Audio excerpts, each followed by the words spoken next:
What's up, friends and family of Cardivox Academy? Thanks for tuning in yet again to another reaction video where we'll be talking about vocals and technique and style and all that good stuff. Today is actually pretty exciting. We have a guest here. This is Elizabeth with the Charismatic Voice. Say hello. Hello, everybody. Thanks for having me here. Yeah, thank you for being here, first and foremost. So now, I know that a lot of my viewers and even some of the people that I work with are familiar with your channel, but to those who may not be, tell us a little bit about yourself. Ooh, I have an opera background. Let's see, I did all my training and stuff and then just sang professionally for over a decade, opera. And I do tons of recording. I made this transition in life at one point, and I do lots of recording now for all kinds of different styles. And I really just love how voice functions. So it doesn't matter to me what kind of style or genre a person's singing in, as long as they have like awesome vocal function, then I love it.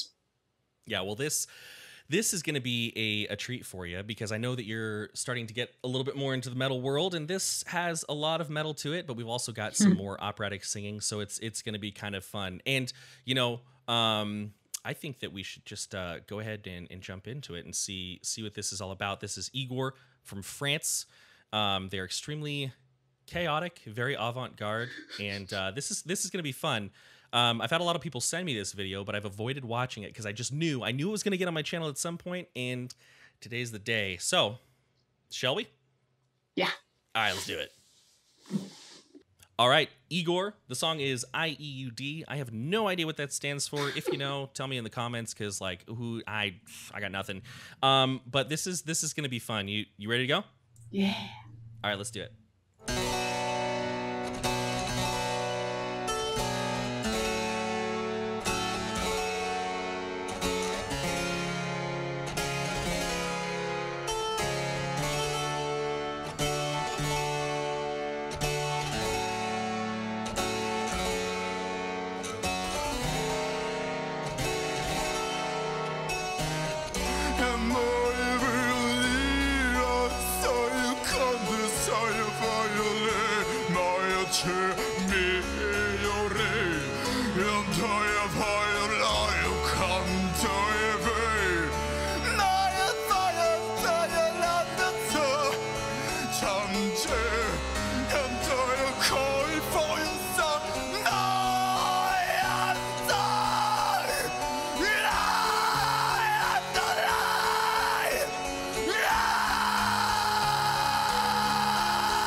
Okay, I think it's safe to say that the sound is about to like explode.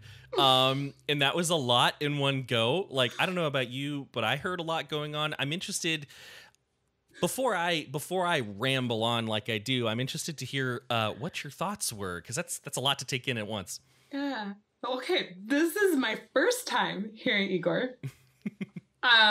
And I mean, first of all, let's talk about the harpsichord. I love that they have a harpsichord there. Anytime there's a harpsichord, it makes me feel so elegant. And then you have this like monstrous screaming that kind of came out of that. That was a little shocking, I have to say. But originally, like when his voice started first sounding, I could hear a lot of resonance in it. It sounded like there's some classical training in there. He definitely has like a lot of dome that was happening. It got some more depth in it, which I thought was really cool. But then as he continued, I was thinking like, okay, how do I know this is healthy? Like, what's going on? Is it, at one point I was like, oh, this might not be so good. But I could always hear that he was very attached in this sort of primal way, like almost grunty. It sounds like he's just really hooked in to his body, to his connection. So it sounds like his support system is really low. And that's something that I look for and greatly appreciate. That means he's much less likely to do any sort of vocal damage. When he got to the screaming, though, I admit I was like, oh, uh-oh. But then I heard the sustained one, and I thought, that's probably okay. But I'm not a guru of that. Mark is. So, Mark, how was that screaming? Was it okay? Yeah, so that is a really good question. So you actually kind of tapped into the main thing that you want to do. Well, okay, the main thing, but one of the main things that you want to start with a scream like this, which is utilizing that low center for your breath support, lower abdominal muscles, really making sure that you are taking that distortion and you're actually, it's going to feel like you're lifting it up, right? Now, one thing that I know a lot of people when they hear screams like this, and that one, I feel like you'd want to be careful with it. This is a screaming technique that is easy to damage your voice with. It can be done safely, but it really needs to be done perfectly. One thing that a lot of people hear when they hear this that kind of makes them uneasy is that vocal break, that like right, that sound underneath it. When done properly, the vocal folds are really not generating a lot of the grit and distortion themselves. A lot of it is happening above the vocal folds, and above the vocal folds, you know, is fairly strong and able to take that distorted work, right? So as long as your system from foundation to roof is really well built, then you're going to be fine. However, most of the time, vocalists will use screams like this for an effect here and there. They probably wouldn't do it through like a whole song because it is a rather taxing thing to do. So hearing that, I thought it sounded mostly good. I've heard him scream like this in other songs and it sounds great, but I think here he was going purely for the theatrics. And you know, one time in the studio, I get it. Yeah. I get it. Yeah. You want to see where this goes? Yeah. All right, let's do it.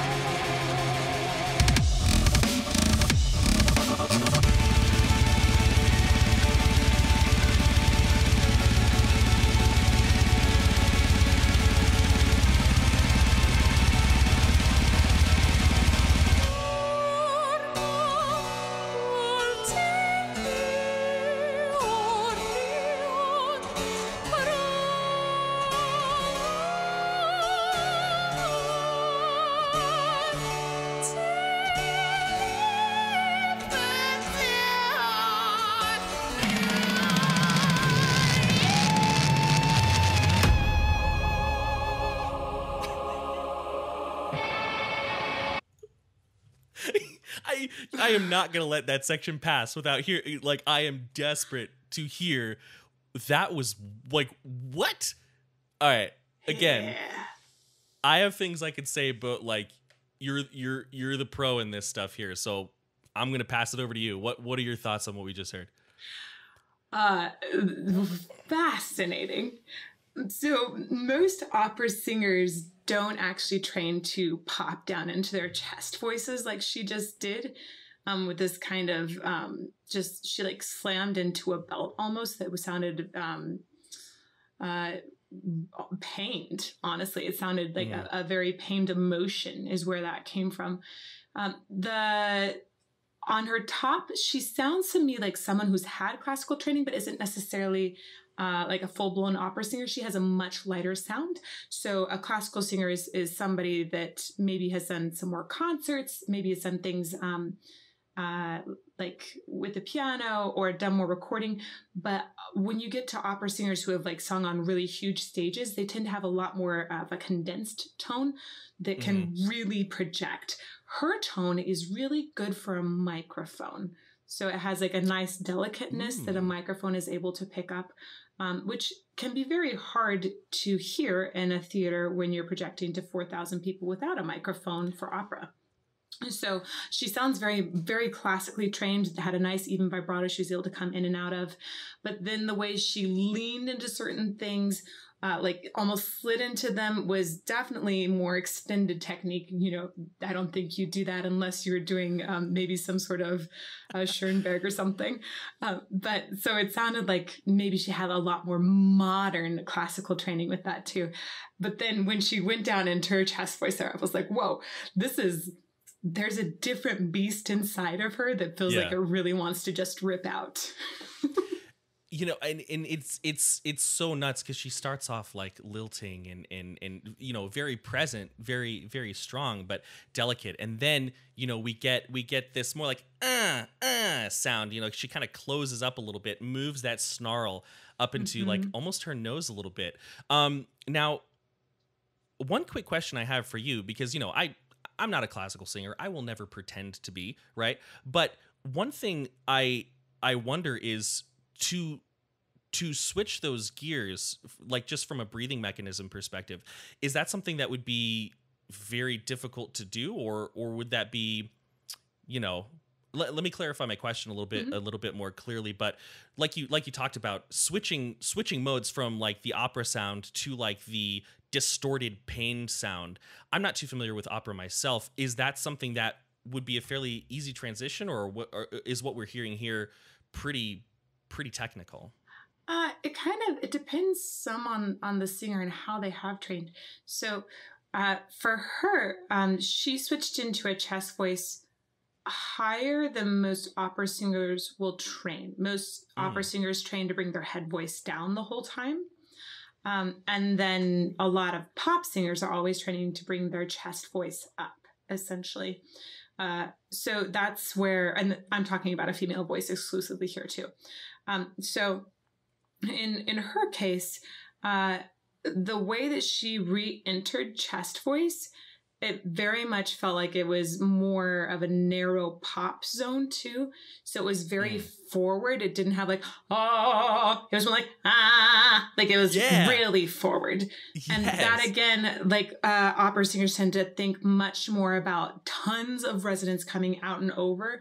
Whereas in pop, you don't necessarily want all of that extra resonance, because you'll be kind of you'll be on a microphone and you'll be kind of trying to find like one area of your EQ to really pow through. Sure. So I would guess like if it's difficult to transition, I don't really think it's particularly hard. I think that it just requires like a certain crying sensation, again, that you would need in your support to do it correctly. I see. And I think it would really require you to shift the resonance from like, up here to in the front. Yeah. Okay, cool. Well, I appreciate that insight, because that's what I was wondering. Now, we could like kibitz about her singing forever, but I guess we should probably hear the rest of the song. So let's keep going here.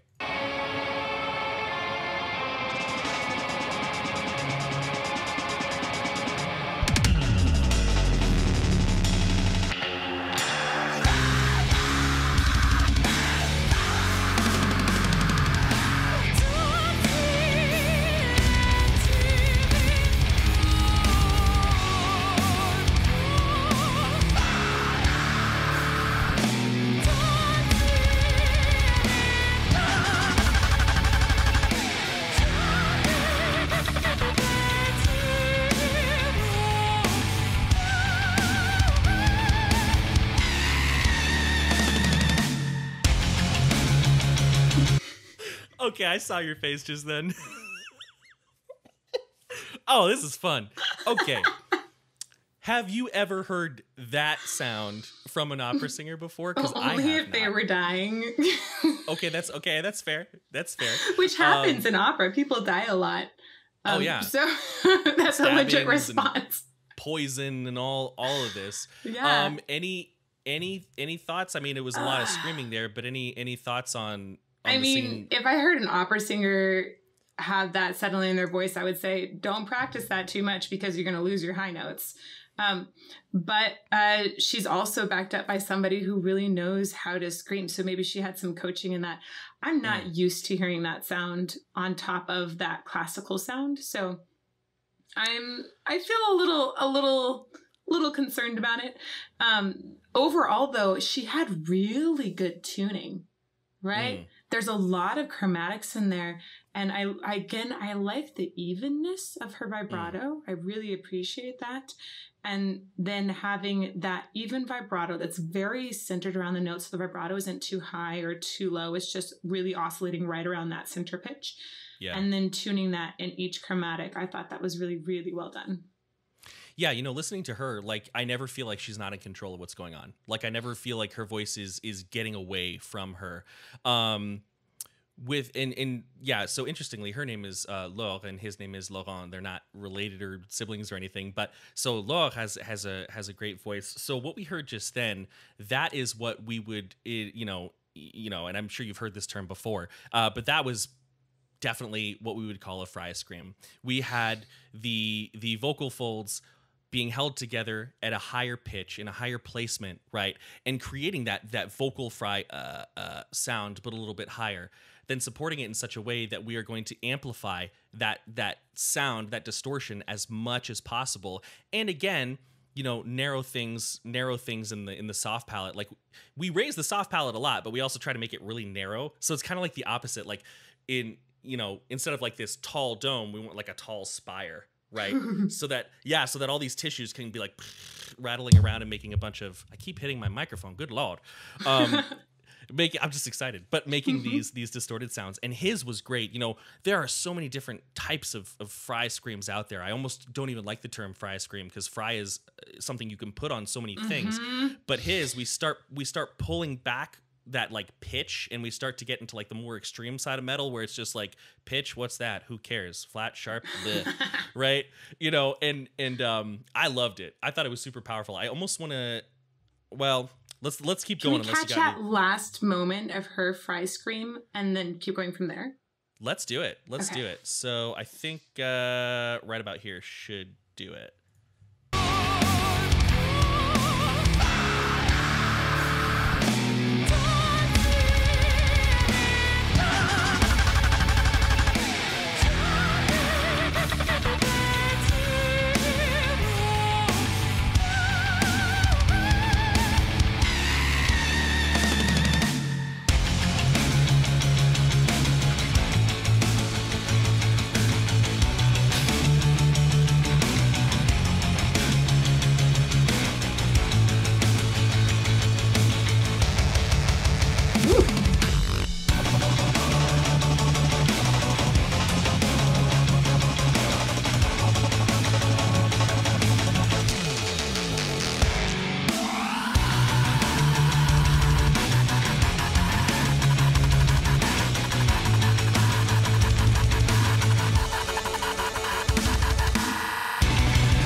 Oh.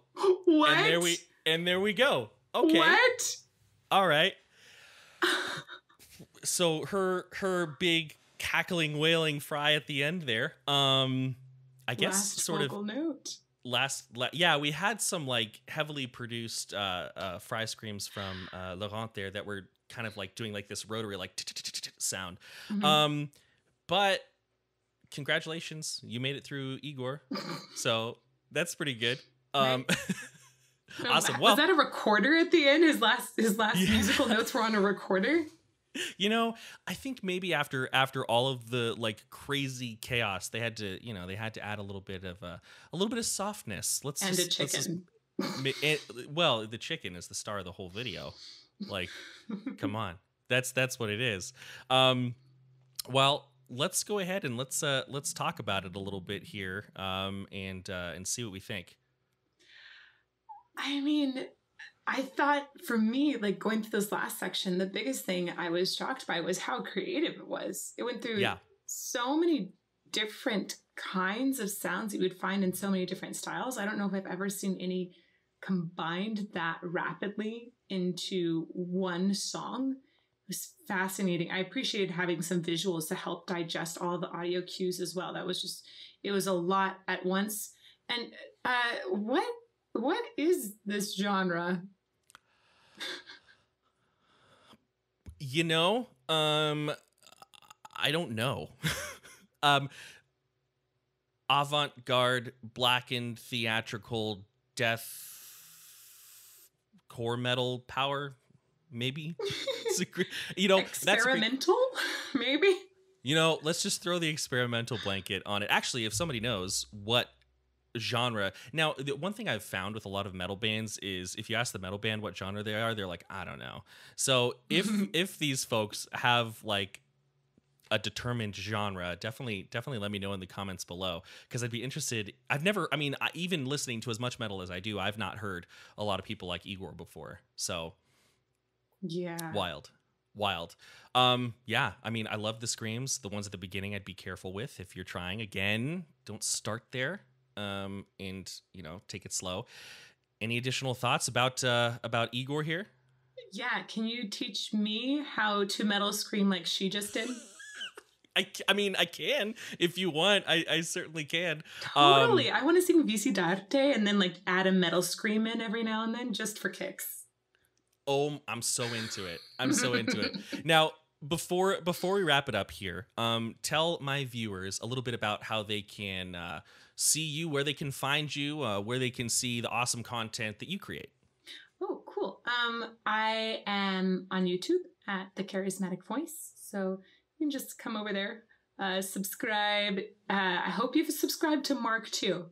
Remember, those are very nice things for us to see, so you guys should totally do that. And you can also find me on my website, thecharismaticvoice.com. So those two places, yes. Thank you, Mark. Thank you. That was really sweet, and thank you for having me. Yeah, thank you so much for being here. It was wild, it was weird, it was fun, and I'm sure I'll catch you again in the future. Take care, everybody. Thanks for watching.